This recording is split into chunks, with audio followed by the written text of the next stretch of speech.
The little firefly, Flicker, was feeling quite glum. All the other fireflies were flitting about, their tiny lights twinkling in the twilight, playing hide-and-seek amongst the grasses. But Flicker's light was dim, barely a flicker, really. He felt like a tiny, lost star, forgotten in vastness of the night.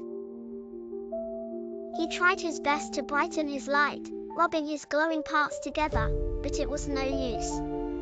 He felt tears welling up in his big, black eyes. "Why can't I glow like the others?" he whimpered, his voice barely a whisper. A wise old owl, perched on a nearby branch, hooted softly. "Why the long face, little one?" he inquired, his voice a soft rustle of leaves. "Flicker, sniffling," explained his woes. "All the other fireflies are so bright," he sobbed, "and I'm just a dim little spark." The owl chuckled, a deep, rumbling sound. "Dim, you say? But you have a unique glow, little one. It's gentle, like a guiding star on a foggy night." Flicker looked puzzled. "A guiding star?" "Indeed," the owl continued. "While the other fireflies are busy dazzling, you can guide lost travelers. You can illuminate the path for those who have strayed." Flicker thought about this. He imagined a lost beetle, stumbling through the dark, afraid and alone. "I could help him find his way home," he exclaimed, his voice filled with newfound hope. The owl nodded. "That's the beauty of your light, little one. It's not about being the brightest, but about being useful, about bringing comfort and guidance to others." Inspired, Flicker decided to put his unique glow to good use.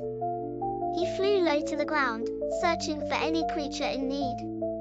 Soon, he spotted a tiny snail, struggling to climb a slippery rock. The snail was getting nowhere, his shell slipping and sliding.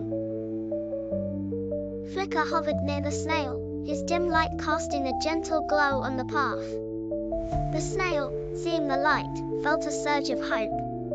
He followed the gentle flicker, his tiny footfalls finding purchase on the damp ground. Finally, with Flicker's guidance, the snail reached the top of the rock. He turned to Flicker, his eyes wide with gratitude. Thank you," he chirped. "I never would have made it without your light." Flicker, beaming with pride, realized that his dim light was indeed special. It wasn't about being the brightest, but about being helpful. He spent the rest of the night guiding lost travelers, his gentle light a beacon of hope in the darkness. From that day on, Flicker never felt ashamed of his dim light. He knew that his unique glow had a special purpose, and that was all that mattered. He learned that true happiness came from helping others, from using his talents to make a difference in the world, even in the smallest of ways. And so, the little firefly, once so dim and insignificant, became a beacon of hope, a gentle guide in the vast and sometimes scary night. He learned that his unique light, though small, had the power to brighten the lives of others, and that made him shine brighter than any other firefly in the meadow.